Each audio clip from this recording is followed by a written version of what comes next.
before I started recording. That was a dumb thing.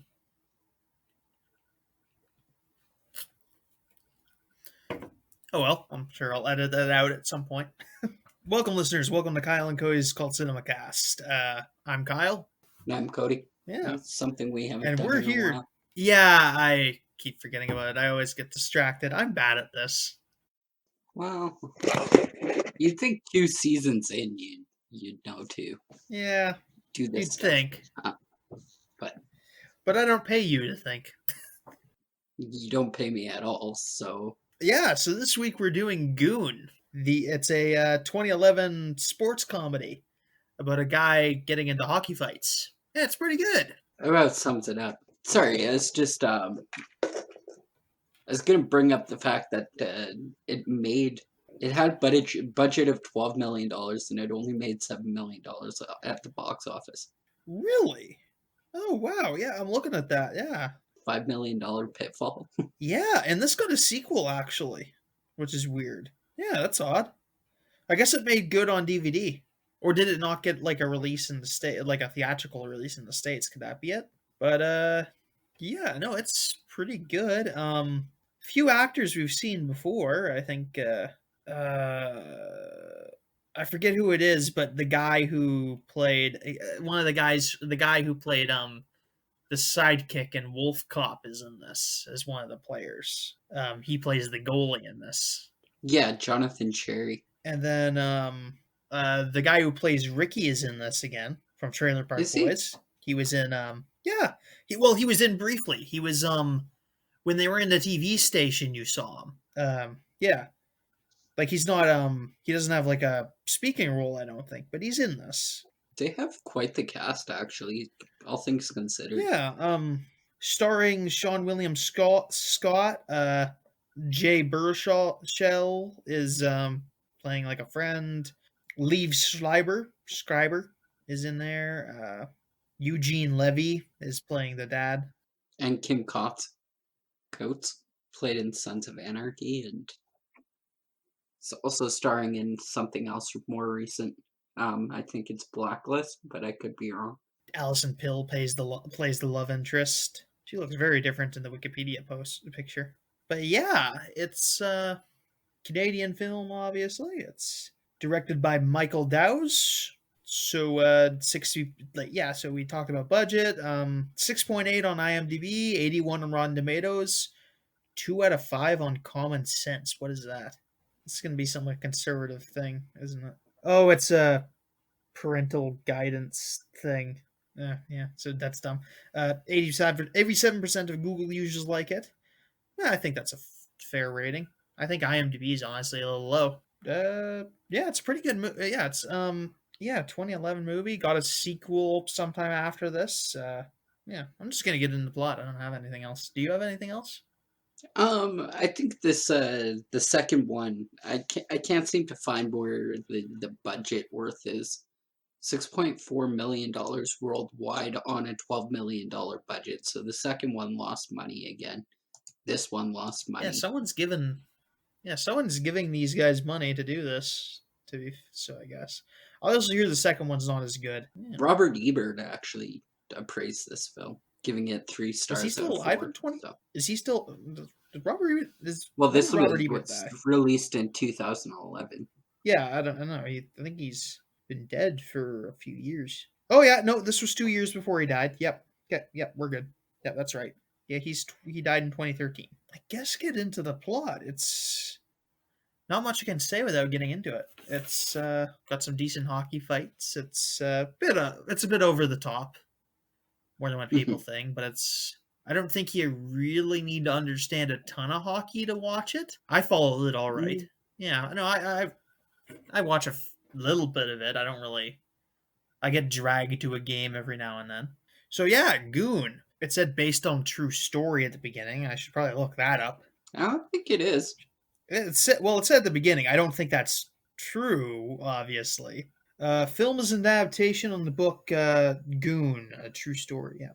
Yeah, it's based on a book by Adam Frattasio and Doug Smith about Doug Smith.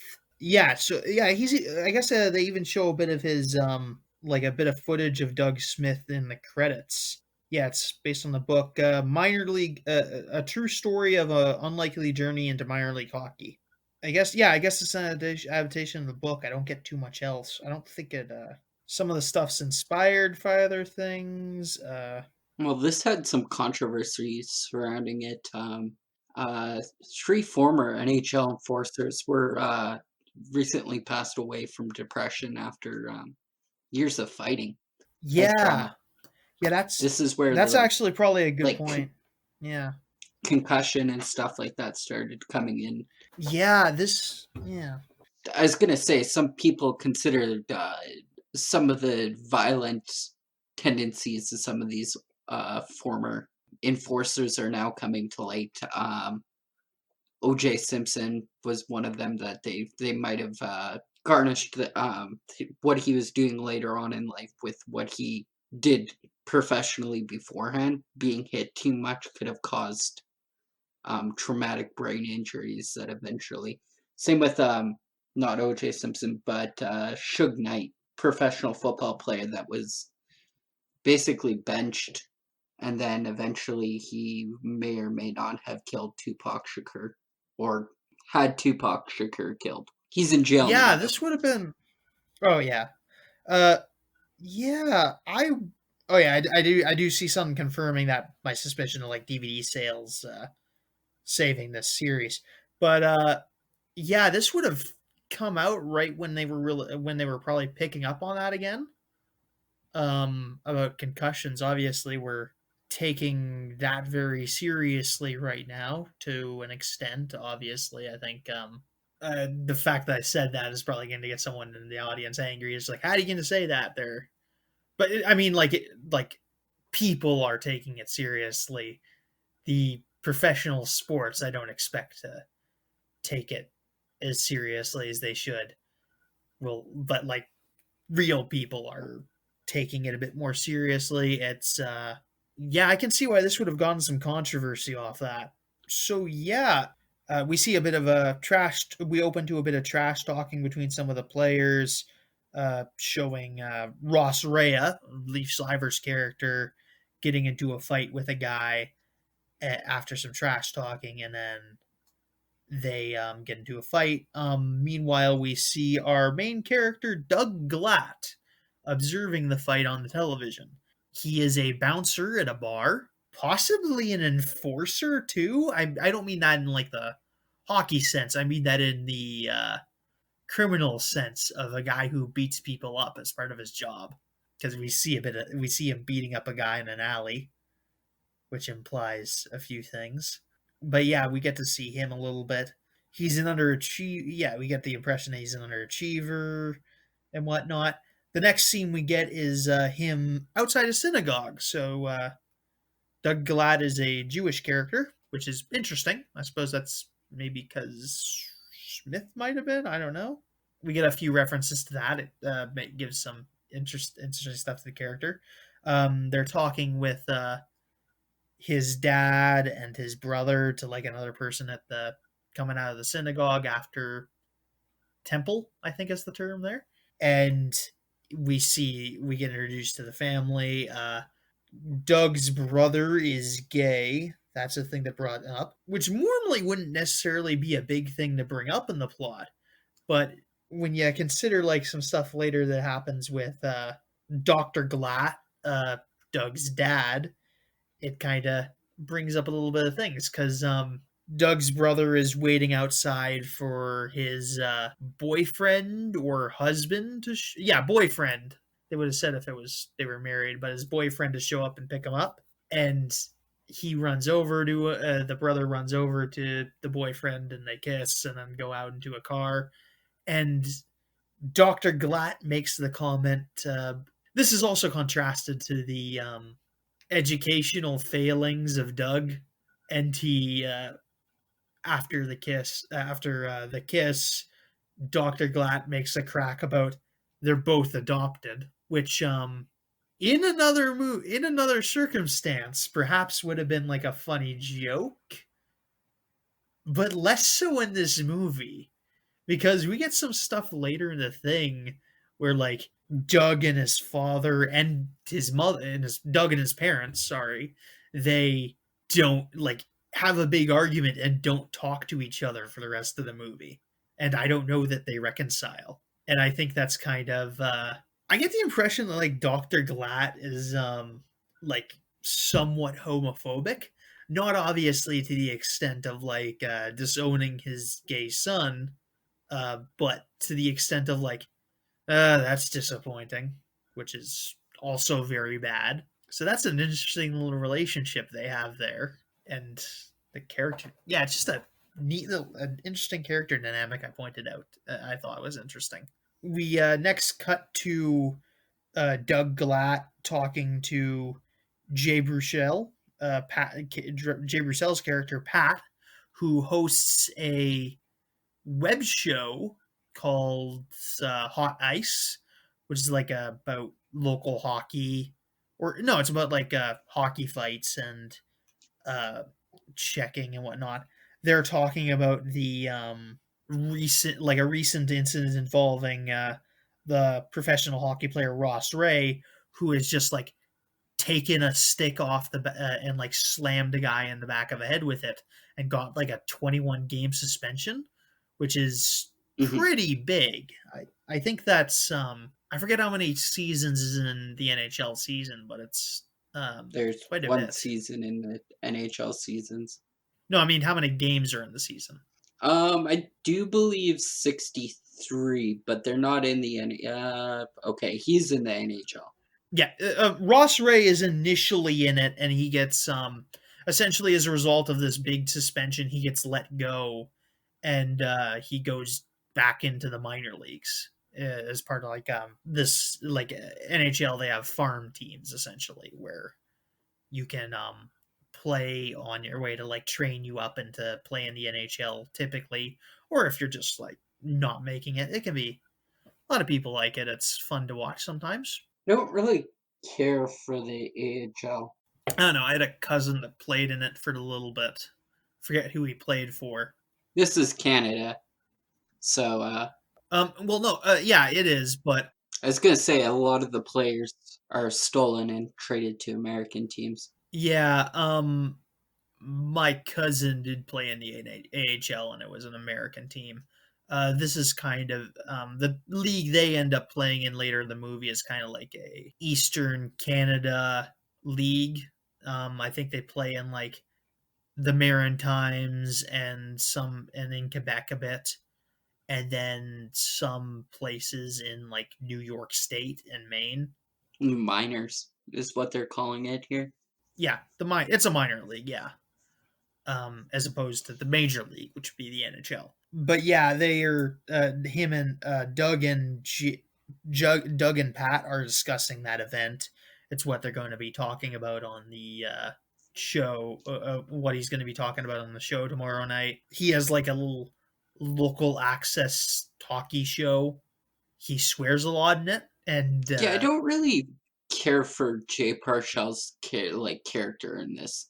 yeah, no, it's not my favorite performance from him. And I mean, he's not like some big acclaimed actor or anything, and it definitely shows in this. Yeah, I like him in other stuff. I think he's Hiccup and How to Train Your Dragon is the big thing I know him from. Uh Yeah, but that's voice he's in a acting. bunch of movies. Yeah, he's in a bunch of Seth Rogen's movies. And then he was the main character in A Sorcerer's Apprentice, Was he? Yeah, I suppose. and that's like the height of his. I never watched that all. Don't. That's sad. Yeah, I think I've seen like half of it. So yeah, they do that. They're talking about that. Doug talks a bunch about how he's very lost and doesn't really have a purpose, which is his motivation for the beginning of the movie. He just doesn't feel like he has anything. He's not successful and he doesn't really have a good job or anything. He's a bit of a dumber fellow too. He doesn't he's nice, but he's not terribly quick on the draw. They go into a then I think after this we get a scene where they go to see a local hockey game where some people are getting shit on, like getting into fights and whatnot. Pat's filming it, and antagonizes one of the players who just got thrown in the penalty box, and ends up getting into a fight. The guy drops a lot of the player drops a bunch of the F slur frequently. Doug takes offense to this because his brother's gay, is how he puts it, and eventually, as this rough hockey player jogs up, Doug just levels him with a big punch, or punches him a bunch of times, beating him up. This impresses the coach on the team, and gets him a opportunity to try out for the Oshawa Assassins, I think is how they put it.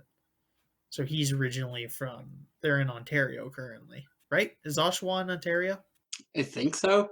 Geography is not my strong suit. Yeah, it's Eastern Canada. We're not really from there. So yeah, he gets a tryout with them, and he joins up. He shows up the next day for the tryout, and he's in figure skates, and like can and just like skates very badly, like an American.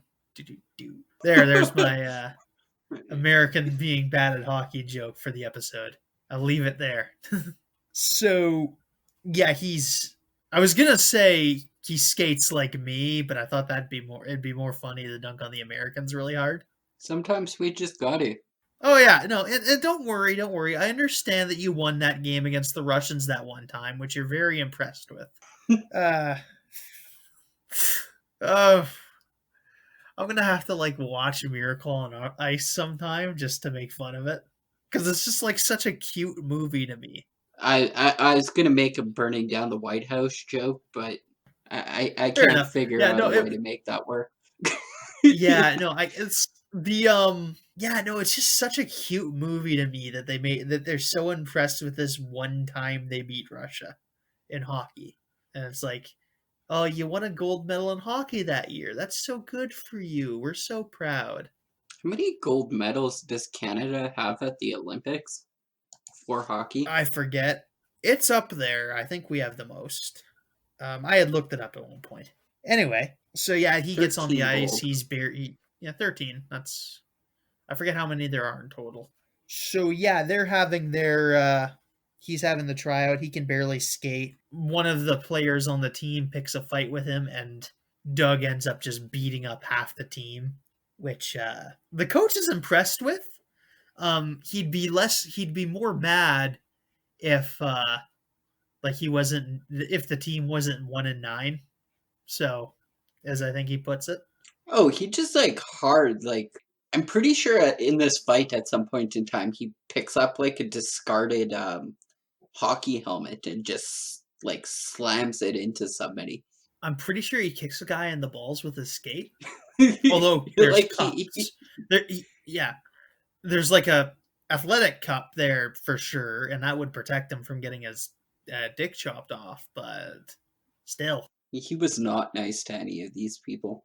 And I think the coach actually points that out to him. He's like, yeah, this is good and all, but these are your teammates you're beating the shit out of.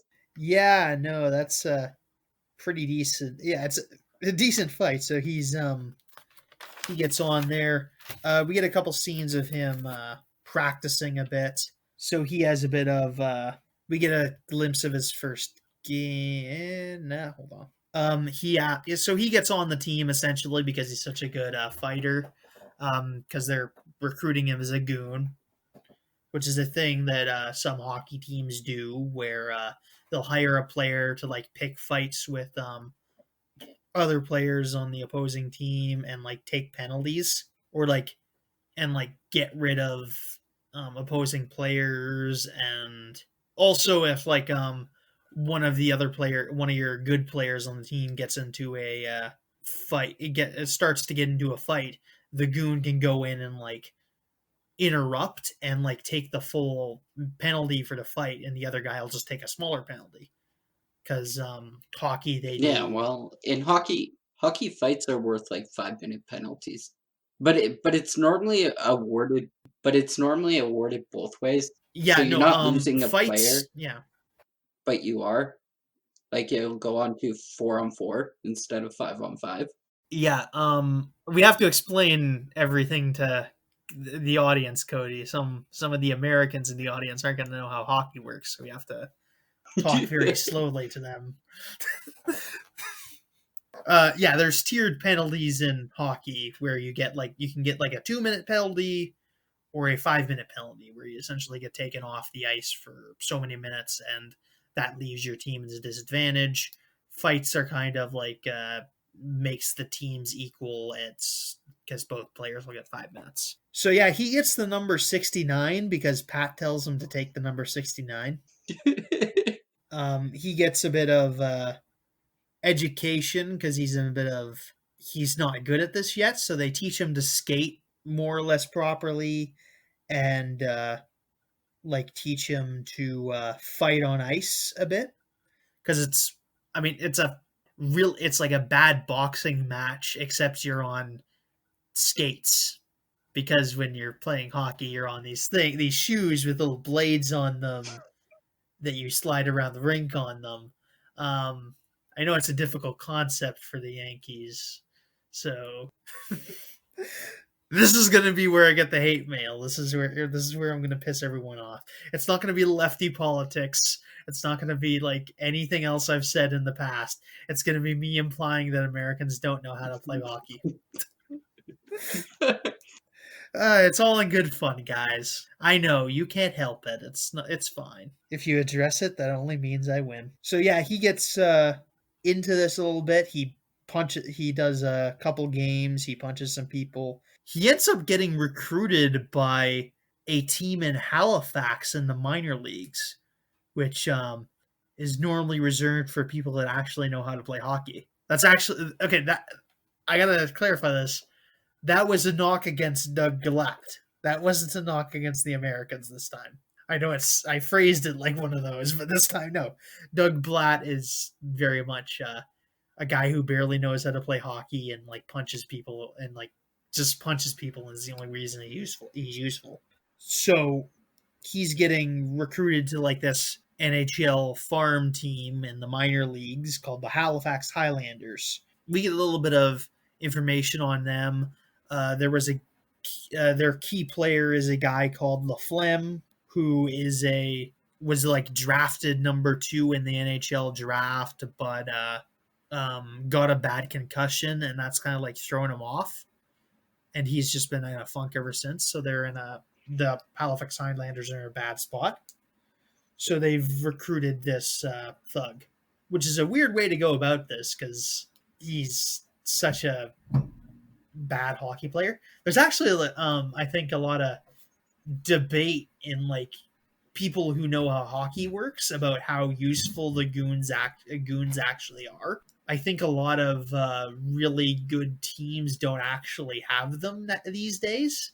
Not just because hockey's kind of like drifting away from that a bit more, but because there are debates about how useful it is in comparison to having just like another decent hockey player on the team. It's a debate. I don't know. So one of the things that one of the things that I'd like to point out that like the difference between somebody like Doug Glatt and somebody with actual professional like hockey playing who can on top of all of those things fight, like you have to get Doug Glatt to that point before you can really judge like Doug Glatt's efficiency on the ice. Also don't know how much. Yeah. Yeah. Yeah. I don't know. There's also the matter of like he doesn't actually need to win any of these fights cuz like tactically you don't get like a bonus if like you don't knock the guy out. It's still just a 5 minutes. In order like to get him out of the game, you'd have to like beat him so badly that like he'd have to like go off the ice, which he does at one point, and that gets him a game suspension. So that's actually bad. Yeah. But yeah, so there's that whole thing. I'll leave this for more hockey literate people than me to discuss how useful a goon is in a fancy in the situation in like the practice. But yeah, So he's getting moved up to this Halifax team. We get introduced to them. Doug ends up getting becoming roommates with LaFlemme, just out of pure coincidence. I think it's really weird. It's not addressed at all. Maybe he was sent to live with him particularly, but yeah, it's a bit weird. Oh yeah, and LaFlemme was also like a player on like a Quebec team in the minor leagues, but he left. That comes up later in the movie because, like, I mean, when the best player gets on a team gets traded, it kind of like leaves a sour taste in people's mouths. You don't necessarily need to be a. I mean, look at any time like anyone's done that. It's infamous. So yeah, we get introduced to the team. There's a couple Russian guys. There's a an Asian guy. There's like I said, the guy from the sidekick from Wolf Cop plays the goalie. We get the captain. He's a guy who's like the other assistant captain who like repeats everything the captain says. We meet our coach, who's kind of like an interesting character. Everyone in this movie is kind of like this is definitely a movie that's made by Canadians with like Canadians in mind. This is one of the few like Canadian movies that we've done that's like really captured the guys having that Canadian accent Yeah. because we don't always get that. And we've got French Canadians in here too. Oh yeah, yeah, we have like legitimate like French Canadians in this and different guys. Obviously like the Canadian accent isn't always that strong in people. Like it's a bit more of an out east thing. But like I don't know, we have a bit of a like people out here have a bit of it. It's just not nearly as much and we talk a certain way, but this is a very obviously Canadian film without like coming across as trying to make fun of it, like trying to make fun of us, if that makes sense. Like I don't think this would be like a thing where you'd come for like Canadian caricatures. I thought this was good Canadian representation for everything that means. Doesn't help. It helps that this is like a big hockey movie and like steeped in like hockey, which is the national sport and whatnot. We get our first game with the Highlanders. One guy, Glatt stays on the bench for a good portion of it because he's not a good hockey player, and he gets sent in after one of the guys on the other end of the team gets away with just like elbowing one of the Highlanders, and Doug is sent in there to beat the shit out of him. Essentially, as like and like as a not just as like retribution, but as like a form of motivation. That's kind of interesting how they use him in this. Like you can say about the efficacy of like this could be like glorifying this dangerous lifestyle, but I mean they show why he's there for as much as it is. Like obviously you could say, oh yeah, it's concussions and whatnot, but I mean to be fair, body checking is a big, way bigger. Is probably a way bigger like contributor to concussions in hockey than fighting is. Yeah. Because like I mean at the end of the day these are hockey fights. They're people on like very bad bounce with not a lot of bounce, like just like wailing at each other very loosely, whereas like you check a guy to the back and like he can get paralyzed. The boards do a lot more damage than most people's fists. So yeah, he goes in and beats up the guy who did the elbow, and yeah, this motivates the guys to play a little better. His role is very much standing up for the team. We get sent to a second game where Doug tries to like stay on the ice for a while, as like being stubborn, and when the coach is trying to tell him to get off the ice, and it ends up costing them a point, getting them into essentially costing them a game they were doing very well in. So he gets shit from the coach for not doing the hockey very well. or like not getting off the ice and giving someone else things. Yeah, and this is kind of like a low moment where he just doesn't feel like he's playing hockey. Although he does kind of get over this later in the movie, as like he sees the value in beating people, like doing the motivation part of his job, and like standing up for the team and like doing that, and like he grows out of like wanting to play hockey more or less. That night at the bar, he flirts with a girl named Ava, who she's kind of impressed with him. He beats up a guy who's being a pest to her, is how I'll put it. It's nothing like too serious, but it's annoying, and he kind of like punches him and gets him away. He's nice to her. He's like telling her like she's pretty every 5 minutes. They end up having a kiss. We've seen that she is actually has a boyfriend, so that's a complication. But she does give Doug her number reluctantly. So yeah, the next game, she's after this, we get a scene where like she goes, he takes her to coffee. She's getting kind of cold on him now because she's has a boyfriend basically, and she's feeling guilty about doing this. The next game, the next hockey game they're in, Doug helps get a goal by essentially standing in front of the net and distracting the goalie on the other team, and this lets them win a game. So Yeah, the Highlanders are on their way up. that's called screening. Yeah, screening is the word for it. So yeah, the Highlanders are starting to win games. We then meet Ava again after this.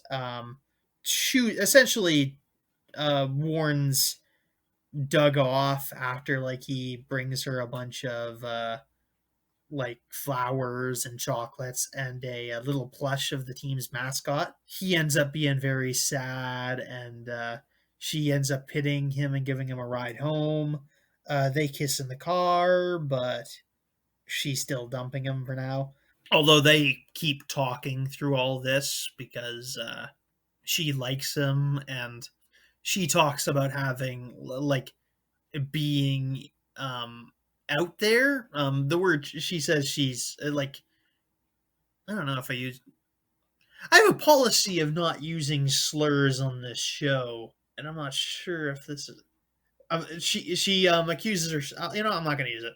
I'm just going to say she puts out this point about her being an S slur. Use your heads to defend that. And I'm not going to cut that out. So yeah, she's like drifting into like her bad habit of alleged bad habit of like cheating on her boyfriends, which I mean, for all the talk they do with that in this movie, she doesn't seem that bad.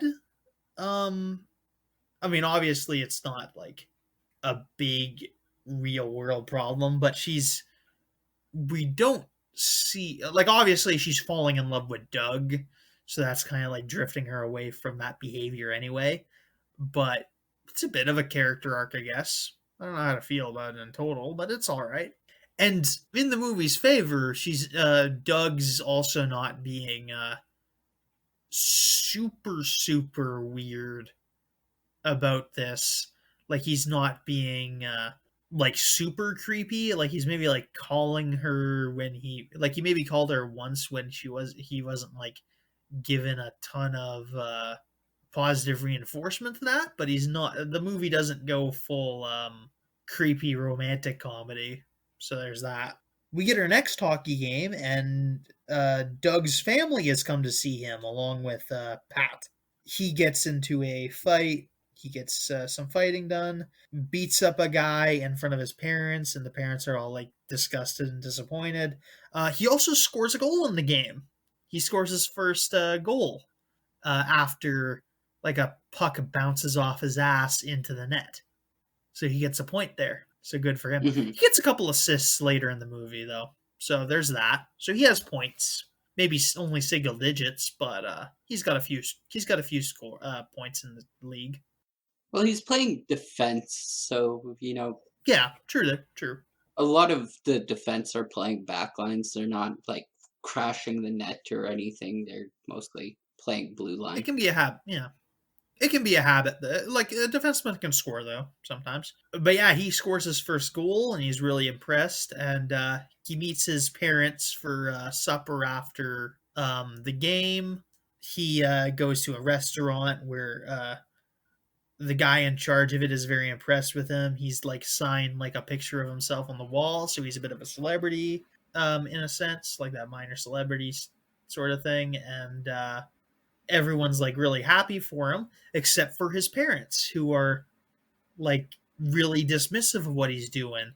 And he ends up. This comes up when he tries to give them his he's got the puck that he scored his goal with, and he tries to hand it off to his parents, but they're very like dismissive of him, and he's just like, they call this minor league game like his hobby, which is like, no, this is my job, I get paid to do it. And his parents say like, oh yeah, it still might as well say bouncer on the back of it. And he gives them shit about like not accepting who he is, not really, which I get. It's also like a bit of a chilling scene because like his gay brother is like right next to him, and like we saw like earlier in the movie, like I was talking about, of like him not being like the father, kind of grumbling about that. This is a dumb scene, in my opinion. Like, if your parents are gonna complain about anything, wouldn't they complain that you're a bouncer more so than, oh, I've actually found like a niche where I can put all the skills I had as a bouncer and use them and actually make a decent living off of. And he's clearly happier doing this than the bouncer shit. And this is probably Well, more yeah. legal because I'm pretty sure he was doing something. He was doing some illegal enforcing on his old job, so he's less of a criminal now, I think. hmm I don't even know how legal bouncing is, anyways. No, bouncing is legal. I'm like bringing that up because he there's clearly a scene of him like earlier in the movie, like him outside the bar beating up some guy in an alleyway, which isn't hmm under the purview of being a Bouncer. bouncer, Um, or boxer. I don't think boxers aren't really allowed to beat people up in alleyways either. well, I mean, it's bound to happen, but Yeah, but I mean, it's still illegal. If anything, it's more illegal because boxers can get like their hands registered as lethal weapons. I don't know if that's actually a thing, but Yeah, I don't I know. I've mean, never confirmed that if actually. you're ever in a position where you're like, "Oh, I've, accidentally beaten somebody to death outside of in a back alley," you're probably in a lot more of an issue, and it's not really your fault at that point in time that you're a professionally trained boxer. On the other hand, Like, it's gonna come up, but like the prosecution might like argue that like it's more serious, like bump it up from like assault to attempted murder, because he's clear, like you'd be clearly more dangerous than like some random guy on the street, possibly. But again, you might be yeah, right but also. aren't consensual fights legal in Canada? I don't know, but like we're talking Like, I'm about pretty beating up a sure guy in the alleyway. So well, yeah. yeah, anyway, we're off topic. So yeah, the parents storm off. It's a very dour moment. Pat and Doug have a moment where they're just chatting and like being friends and whatnot. We cut to a little bit later when Doug when we see Pat and LaFlamme have an argument at their at Doug and LaFlamme's place. LaFlame, the Flame. That's kind of how it's spelled. It Uh, is. and they have an argument there. It's over nothing essentially. But it leads to Doug and LaFlame having an argument, and like LaFlame telling him that that the team won't really care about him in the long run or something like that. It turns out it's false. Doug really kind of does bring the team together in a lot of ways, and that's part of the character arc, is that he proves LaFlame wrong later in the movie. Okay, so the next game is at La Flame's old team. It's at the Flames against La Flame's old team. La Flame scores a goal and during the game and gets targeted by the other team and gets like cross-checked really bad against the rink and ends up getting a concussion. See my or like something resembling a concussion.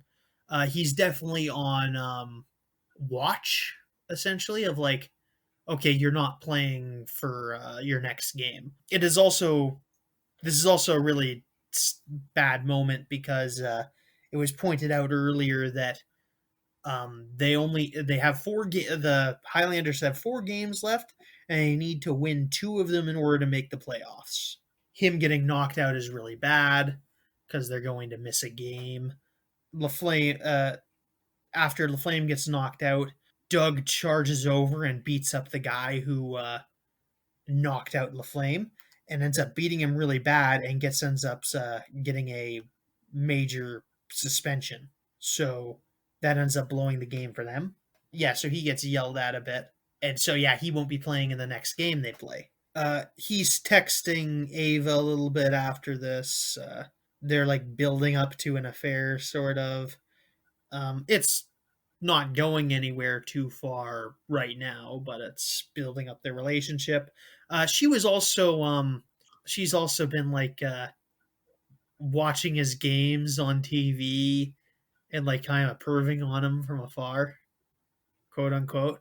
I mean that in a cutesy way, not like a.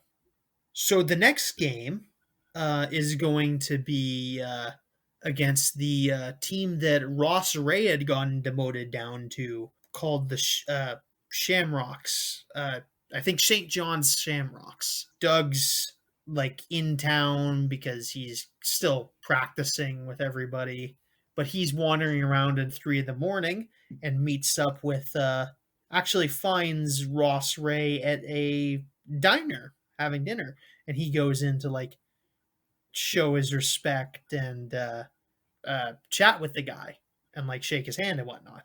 And this is actually a really interesting, really cool scene. Like they have a nice chat about what it's like being a goon. We get a little bit more information about Ross. He's going to retire at the end of the season, and he doesn't want to go out like an old guy. He's gonna beat people up some more just because he's wants to prove he's still like has it to an extent. And he like we get to contrast like Doug's really positive view of being a goon versus Ross's pessimistic aged version of being a goon.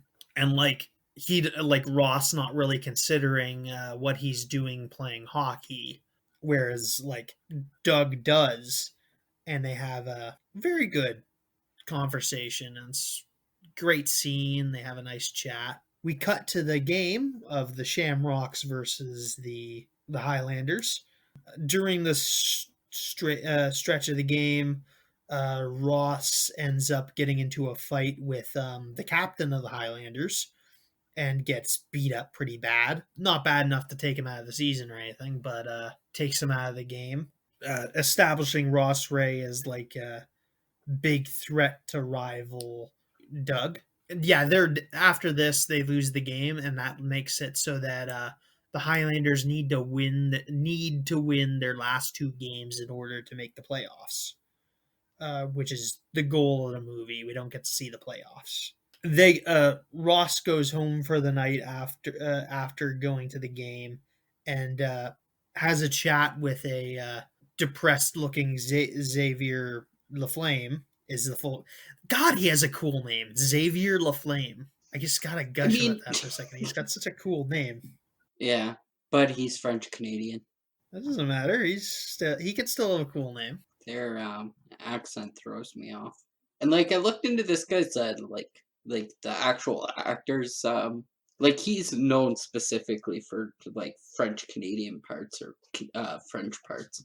The most of his movies are in French. Fair enough. They have a strong film industry out there to like give them French language programming. I don't know if we neither of us really speak, so it'd be difficult for us to really address it. Although I'm sure we've have we watched some, yeah, yeah, we watched something that was all subtitles. So we watched a Spanish movie in season 1, so yeah, we could do that eventually. See about it. Did we? Yeah, we did the Spanish version of Dracula, remember? Yes. Yeah. Okay. Yeah, that was all right. Horrible. I liked it. So, yeah, they get Doug gives Xavier a pep talk. They've now at the they're now at a point where they're friends now, which is I don't know. The movie's like really quick developing. You definitely don't feel like it's going slow at any point. Yeah, we knock it like it knocks out pretty it knock clips through at a pretty good pace. You could say that like it's maybe too quick a pace, but I think it does a pretty good job. I think it's well made. Some of the cinematography can be basic at points, but I found that disappeared after the first 10 minutes. So It's a sports movie. although there, yeah, and you do get like some extra action about being on the ice and whatnot. And there's B-roll photography, so that might be responsible for some of that. They start their next game. Ava is cheering on Doug from the stands in front of her boyfriend, who is visibly getting suspicious throughout the game of her being very excited. Granted, you could maybe interpret that as like your girlfriend seeing her favorite actor in real life. But it's a little weird that like she's crushing on this minor league hockey goon. So that Yeah. makes him a little bit suspicious. Like it's not like your girlfriend going like having a big crush on Leonardo DiCaprio or some shit. Because like unless you're in LA, and even then, it's not like Leonardo DiCaprio's around. She could be conceivably having an actual affair with this guy. So there's a bit of suspicion here, and they do have a fight later, which eventually leads to her breaking up with her boyfriend and then getting together with Doug, which happens after the game. I don't know. It's like a big breakup. You could say things happen a little bit too easily for Doug in this movie, which would be easier to say if it weren't for the fact that the scene during this game involves like Doug having to take up his place in front of the net after the goalie gets knocked out of the way and trying to block the puck and ends up taking a hockey puck to the face.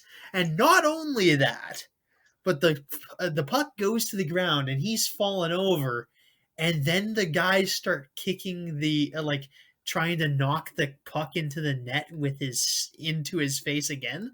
So like there's a point a little bit later in the later in the show where he's just like, oh man, he took a puck to the face. And I said, I mean, if yeah, he took the same puck to the face like 5 times. I suppose that counts as having a puck to the face. But no, he gets hit in the face like 5 times. You're not allowed to kick the puck into the net. No, this isn't allowed. Yeah, exactly. But still, this should have been called way earlier. It gets brutal.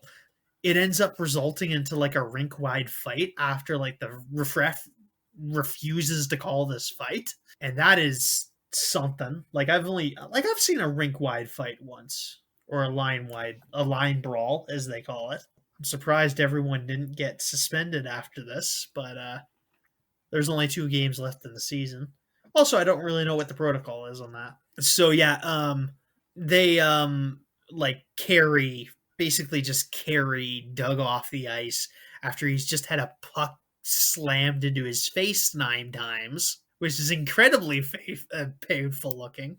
And yeah, I think that kind of like discourages the idea that everything comes to Doug easily. This movie's very bloody too, so you get a bunch of blood on the screen. There's like several scenes where he has stitches. After the rink, they're having like their night at the bar, and he's just like, "Hi, I'm high on painkillers," which he should be at home resting. It's in a bad spot. Yeah, and then Ava and him get together after this. After she breaks up with her boyfriend, she makes a comment about how he makes her want to stop sleeping with other guys, which is kind of funny. He feels guilty in the morning after he takes her home, though, and lets her ex boyfriend just punch him in the face 5 times after he's taken a puck to the face like 10 times. No one Yeah. like God, God, man, how much guilt can you possibly be feeling? You're in terrible pain. So yeah, the final game of the season is going to be a rematch with against the Shamrocks. This one's a home game, which is the difference because yeah, whereas the other time they had gone to St. John's to play them. Is it St. John or St. John's? I always get confused. Sorry? Is the capital of That Newfoundland? Is Newfoundland Labrador? Is it St. John's or St. John? St. John's with an S. I'm reasonably sure, right? Yeah, this rematch starts, and Doug looks in rough shape during this. Like he still has his stitches from the other game, and he looks really bad. I think he only has like his one eye's kind of like bruised half shut, and he looks really bad. Yeah, so Ray's on the ice. There's a good bit of trash talking here. LaFlemme says like tells like Ray to like fuck off or something, and Ray is just like says in French, sorry, or parlez-vous not. I can't remember my French enough. He says he doesn't speak French in French as like a joke. Ray manages to trick Doug into getting a penalty by like faking getting his gloves off, and that gets him out of the way for a little bit. By the beginning of the third period, uh, the Highlanders are down by 2 points. Ray tries luring LaFlemme into a fight, but they end up just both of them getting 2 minutes for something. Or no, Ray and Doug end up getting both 2 minutes at one point for penalties, and then they get ready to fight like as soon as they get out of the penalty box, and then they have a very formalized fight, which the refs do not step in and stop, which is a bit weird. I don't even think during this period the refs would have just let them do this freely, like maybe in the 80s. But this is taking place in the modern day, which is a bit weird. Like I mean, modern day to 2011. Like there's flip phones, so Yeah. it's clearly ancient times. Uh, so yeah, they have their fight. Rhea starts the fight with giving just like a flurry of blows. They end up evening out after a little while. Glatt takes punches just like a superhero. He just like doesn't react for a first little bit. Glatt ends up going down for a little bit, but ends up getting up. He twists his ankle during this somehow. It's been pointed. Some people figured this is dumb. I don't know. I think it. Yeah, I think it. I understood what it did, but I don't know. There had maybe been a reference earlier in the movie to him having bad ankles. I just thought it was because he was bad at skating, but he ends up twisting Well, his ankle, so somebody. he has to. Well, when he went down, somebody stepped on his ankle. Uh When he oh when he was yeah, saving that puck, somebody right, broke his ankle. right. So he just re-broke it on the ice here. Now I remember. Yeah. Okay, that was fuck. That was a brutal scene. I forgot about that. Yeah, so I guess that's why he fell over. So yeah, he ends up like fighting Ray on like a broken ankle or like like a heavily sprained ankle, and eventually he managed to get a knockout on him. Doug ends up having to get dragged off the ice too because he's broken an ankle. Like he after beating him up, he just like kind of collapses, just like because he's in serious pain. Absolutely. Mhm. Ray kind of smiles in like appreciation, which is interesting. Don't entirely know that that's in character, but I think he maybe appreciates the craft. So Doug has to listen to the rest of the game through the changing room with Ava at his arm. This fight has inspired LaFlemme to like do a lot of games. He ends up getting a hat trick, which is 3 goals, and manages to win the game. So they make the playoffs. Yay! That's the end of the movie. Pretty much, it ends pretty well right after that. Yeah, so that was pretty fun. That's pretty good. I like it. Yeah. Any comments before we give scores? I would like to briefly talk about the sequel because I Okay. think we talked about the sequel in another movie about Ah, shit. I lost my train of thought. I mean, We watched the go ahead. sequel We and can. another movie, and that's what brought this up when we were talking, like, when we decided to do Goon and put it on the season finale, we were talking about Goon. And, the sequel did something good. It kinda showed the counter argument to this, like, "Oh, I was flash in the pan famous for something, and, I was really good at it, but then, all of a sudden I had to deal with, like, real life stuff, and now I don't know if I can do it anymore." Goon addresses that in the second movie, and he comes back to fight more in the second movie and stuff like that. I can't remember why this was important, but it did it well. The second movie is like in 2017, so I can't see it like not addressing that in some capacity. So like the Mhm. becoming an aged goon in some capacity, because that's probably very important to this. It's a bit over the top. It is. Like there's not usually as much blood in hockey fights in my experience. It can That happen. much violence in hockey fights. Yeah, no, it can absolutely happen. Like there is some of that around, but this kind of makes Well, it a bit excessive. some of some of the stuff shown were based on effects in real life, like, Ray taking the stick and just breaking it over the back of somebody's head. Ooh, yeah, that That was, happens. that was in real life. The part where somebody climbed up out of the stand and into the Into the seating. Yep, I stands, know what you mean. yeah, yeah, that was based on a real event, or backwards, I think. So, hockey fan went into the penalty box. And like I believe in that the scene where like him getting hit in the face by the puck multiple times. I could believe that could happen in a real game if like it's not called quickly enough. Yeah, but yeah, but I don't think that's bad. I think it's fun to watch if nothing else. It's pretty funny in times. I really liked it. It's affectionately Canadian. It's like got a bunch of that local like Canadianisms, which is really like fun to watch, which we don't get a lot of. One of my favorite scenes was the hype scene where the captain comes into the dressing room and he's trying to pump people like his teammates up because he's losing, and he goes on a rant. He's like, "I'm getting divorced. My wife wants to take half of everything I own." There's three other divorced people on the other side of the rink. We're fighting three divorced men. Like, He's Yeah, his speeches are something special. The coach also is also like a great character. I liked him quite a bit. He felt weirdly authentic to me. Maybe not like true to life, but like people talk like that. And like this is a movie like so much Canadian stuff gets like produced to like eventually be exported to the States to make its profit. But this very much feels like it's a straight up Canadian movie about Canadian stuff, which is a nice yeah, change and of I think pace. a Wikipedia page actually has like a weird so within the first paragraph of the Wikipedia page, it says Doug Glatt is a polite, kind-hearted but dim-witted bouncer at a bar in Massachusetts. He's not in Massachusetts, I don't think.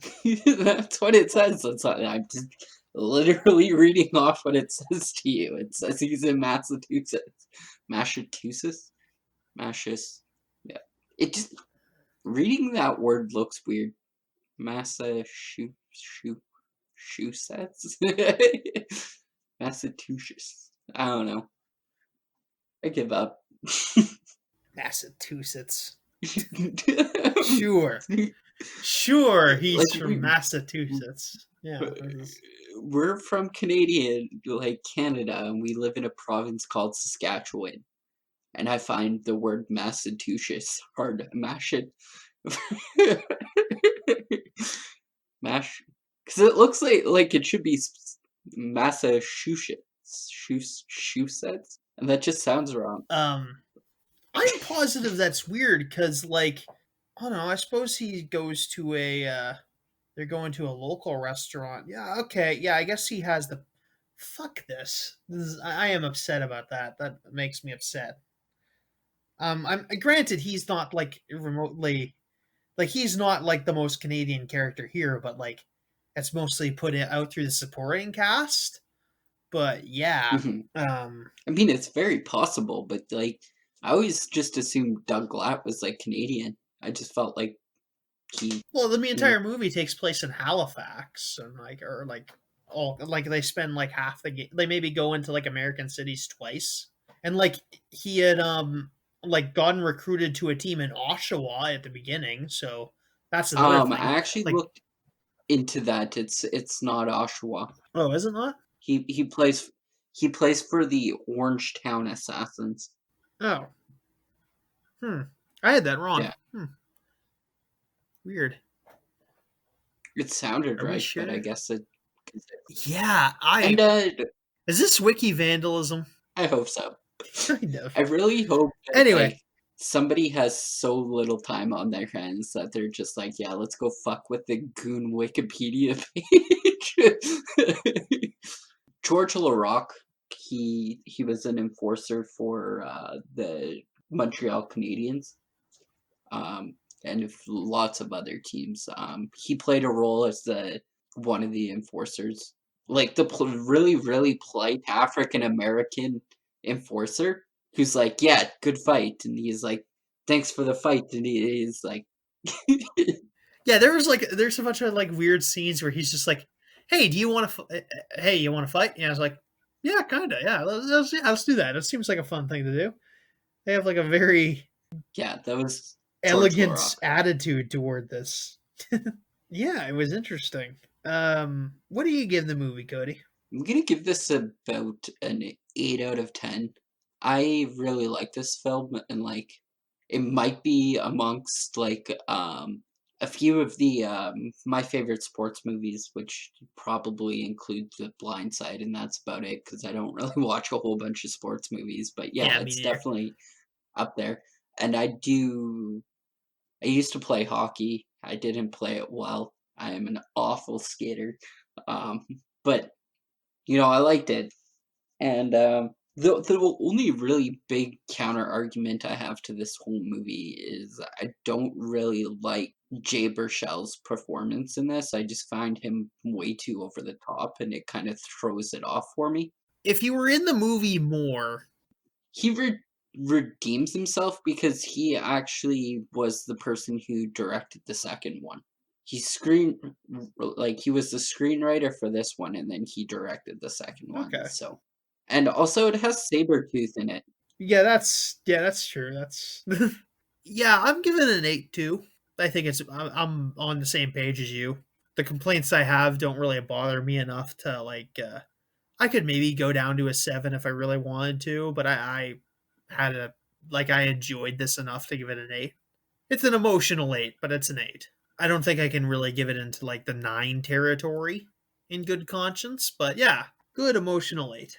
Yeah. I So mean, yeah, it was fun to you kind of watch and come into the thing knowing what you're expecting because you're coming in to watch a sports movie, but it takes a very different look at the sports movie genre where it's not like, oh, they're gonna play and win the big game or whatever. It has a little more feeling because there's like the whole um argument about, is there a place for enforcers in hockey. There's a lot to it, and there's a lot more to it than they let on. So, like my younger brother, uh, big guy, like probably about 6 feet on skates, 100, maybe 250 pounds. Really big guy, but he used to play hockey and he used to play defense. And like the way that people were training him, the way he was playing defense wasn't necessarily I don't know how to say this. My stepdad focused more on like, hey, you need to be able to hit slap shots because if you're going to be playing defense, people are going to look at your size and think you're going to be the big defenseman, fighting or hitting or whatever. But you can score, and you can score better than most of the frontliners in this game. You just need to learn how to hit those blue line shots. Yeah, I haven't played a I don't lot know of where I'm hockey, so going with I've this, yeah. where I'm going with this story, but I don't know. It's yeah, it can be nostalgic for a lot of people. Hockey fans really like this movie. I don't consider myself one. I just like to talk shit about. I just like to talk shit about the Miracle on Ice. I'm like my enjoyment of sports is like mostly sarcastic and like making fun of them. So, but yeah, no, it's fun to watch. I think we'll call that. I'm not sure what's next week just yet. I'm doing some weird stuff with the scheduling right now. So it'll either be an episode with Victoria or an episode with Curtis. It depends on who I can get to record an episode first. So yeah, I won't say what we're doing next week. You can find us on Facebook at Kyle and Cody's called CinemaCast. Also, where that's also what the YouTube's under. You can find us on Twitter at KCCCC. You can find my personal Twitter at at Lord Brokenshire on Twitter. Cody's Twitch channel is the real Cody Utman, or at the real Cody Utman. I forget that they also do ats. Oh yeah, and also his Twitter. Yeah. I've been really upset with my Twitch recently. Oh. I've played some of like my best games ever in Among Us on Twitch, and like nobody was watching. Like there was one person. I literally killed the whole entire team. My other imposter like killed one person in like 3 seconds. He had a beef with him in like the post game lobby. So he literally waited until his cooldown was down and just killed him like right in front of everybody. So I was just like stuck, and I literally just blamed everybody else and eventually won. So should be interesting. We'll cut off. I'm gonna cut off the episode. See you guys next week. We're gonna go play Among Us. Probably. Yep. Bye.